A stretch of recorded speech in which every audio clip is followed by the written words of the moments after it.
may have been in this parliament. You have been on in the National Assembly. I have been in this house, the Senate House. Mr. Speaker, what is being demonstrated here is a creation of the leadership of the House. And I don't know why, as a chair, you don't want to unlock it. You have stated it very clearly that if I get whatever you wrote, or if I get it even right now, the minutes and everything. What? Sorry? The communication from the speaker. Is that the communication you have? No, not the communication from the speaker. So what did I I'm saying you stated it very clearly that if I get whatever we give the speaker, the notice. No, I said I want communication. I have the notice in the normal way. Communication to lead. There is a Hansard. There is a notice here, which I've given. There is a letter forwarding all this. There are minutes and the signatures of the senators who have signed. I think this is the letter you give the speaker, to the speaker's office. That is the communication I'm waiting for. I'm waiting for that communication. Mr. Speaker, can you allow me to table the communication Mr. Speaker, table the communication? Mr. Speaker, table your communication, then I will read it. Can you allow me to talk? You know, the issue here is you are so inclined on one side and not looking on the other side. You are supposed to be blind on that chair. And I beseech you, don't destroy the Senate. We have our standing orders which normally we are guided on. Since I came here in 2013, we have been guided by standing orders. For the first time, I'm seeing this Senate discarding and killing and raping the standing orders. It is not fair. So all I'm saying is, I will hand over this letter here in the presence of all and sundry. You table. Okay, thank you.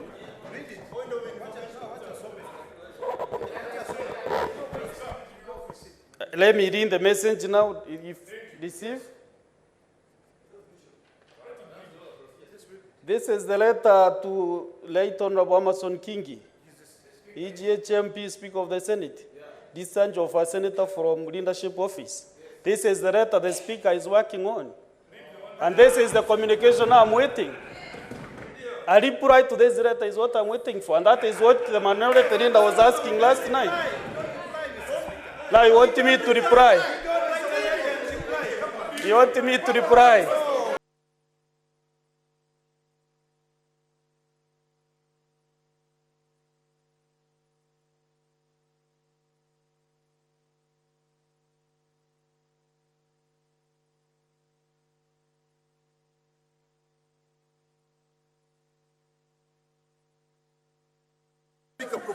Have you seat? Resume your seat. Resume your seat. Resume your seat. Just communicate. 23-6. 23-6. 23 Speaker.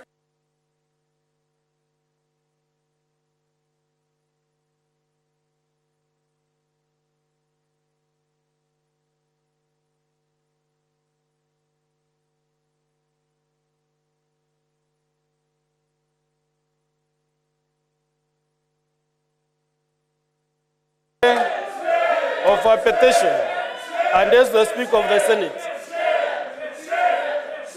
The message which communicates as a solution of the County Assembly on a motion petitions the Senate to, among others, ensure exploitation of water under the Sasumua and Kanoike Dam is reviewed, and agreements amongst the respective water services providers that own the two dams, the national government and the Nyandarua County government, and drafted and allotted by the President, and also ensure equitable share. Accrue benefits for the citizens and continued conservation of the environment. ensure the exploitation of the forest harvest in the Abandea forest and other public office forests in Nyandarua is done within a legal framework that ensures equitable sharing of the proceeds thereof, and that an agreement superintended by the national government with the Kenya Forest Service.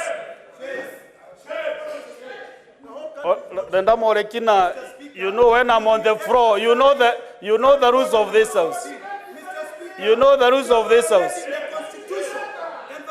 The assembly, and I want to conclude to renew the prayers.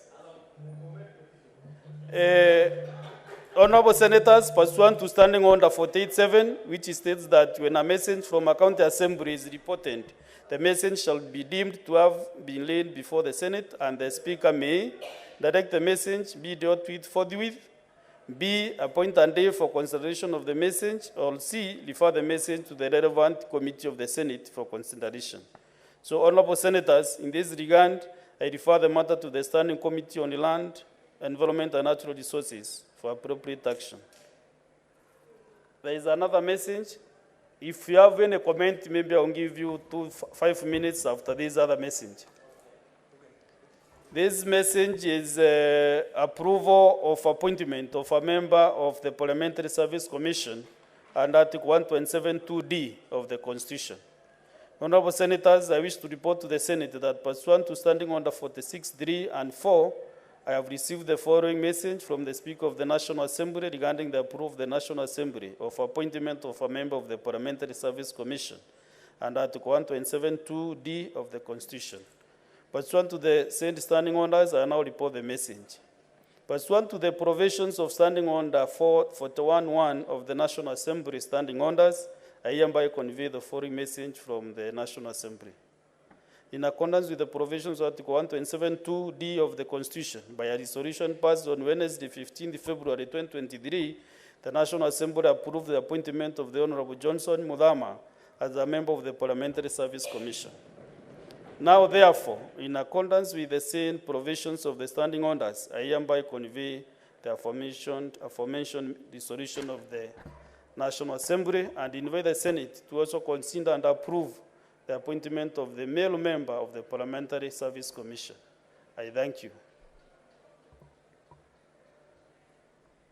Honorable Senators, as you may be aware, the Senate Majority Leader on Tuesday, 14 February 2023, on behalf of the Vice Chairperson of the Parliamentary Service Commission, tabled the report of the Parliamentary Service Commission on the nomination of Honorable Johnson Mudama for appointment as a non-member of Parliament Commissioner to the Parliamentary Service Commission. Further, I amend our communication. Senator Sigei, you are to fund. Further, I amend our communication committing the matter to the Standing Committee on Justice, Legal Affairs, and Human Rights for consideration, and directing the committee to, within 14 days from the day the report was tabled, consider the matter and report to the Senate on the suitability of the candidate for appointment to the Parliamentary Service Commission. Honourable members, I urge the committee to move with speed and consider the matter and report back to the Senate.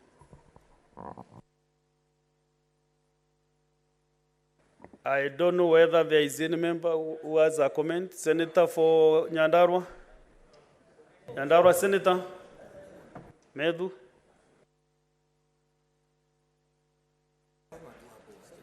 Okay. Thank you very much, Mr. Speaker. And first and foremost, I would want to... I'm speaking on behalf of the Arab group. As soon as the Arab group have received this invitation, each country have sent to the capital. And because of the shortage of the time, we're still waiting for the response from our capitals. Now I'm speaking on behalf of Kuwait. Since 2022, Kuwait have dug over 2,100 water wells in Kenya. And then in addition to that, Kuwait is sending very soon 2 borehole digging machines to dig as much as possible in places needed. Japanese government decided to commit like a 23rd 23 million US dollars, equivalent to the almost 3 billion Kenya shillings, for the address of this urgency issues. Japan and the JICA have been cooperating forest sector about the 40 years. And right with the State Department of the Forest and the KFS and the KEFRI. And we are now developing the drought resistant variety of the trees, such as improve the melia and improve the acacia. So it would be the one of the possible contribution regarding this issue. JICA has been very long involving the water resource supply. Right now we have some project in the Assar area. So regarding this very severe issue, I myself would like to consider the further contribution through this kind of the area. I have an honor to announce that first ship of Ukrainian grain, of Ukrainian donation of 25,000 metric tons of grain is for loading in the port of Chornomorsk in Ukraine. And we hope that this ship will reach Kenya by the end of March. And despite that, we face a lot of challenges. We are defending Ukraine from Russian aggression. We decided, and my government and my president decided, that we have to help Kenya and Kenyans who are in dire need. I can assure you that Ukraine will continue to do its best to provide Ukrainian grain to Kenya, to Kenyans, to those who are in dire need, and at least we will be able to alleviate sufferings all those people who live in counties most affected by drought. And one of the things I think partners have been really pleased to see is your focus on this from day one of your presidency. Even in your inauguration speech, you were highlighting the importance of this to your country and the importance of us working together. So thank you for your leadership. I will, of course, be lobbying my capital. We already contribute quite a lot, as you know, but I will be taking that message back like everybody else. Two requests, I think, if that is not too cheeky. The first is that the UK is one of the biggest donors of the Hunger Safety Net programme led by the World Bank, but it is matched funding. And if Kenya can unlock and prioritise some of that Hunger Safety Net programme funding within its budget, it will unlock more than Kenya is contributing through partners. We also have other big partners waiting in the wings who would like to contribute to this programme, so I think a small prioritisation within your budget will unlock quite a lot for that. And the second, as Peter mentioned in his brilliant presentation on the longer term food security issues, it would be great to see that holistic cross-government plan that we can help feed into. Peter, we're already working and supporting you on the aspects of that. I know when we hosted an experts dinner the other night, CES came up repeatedly. Can CES be lifted on basic foodstuffs? So if you can just do the very basics, that will help drop some of the prices as the foodstuffs moves around the country. So you continue to have our full support. Thank you very much.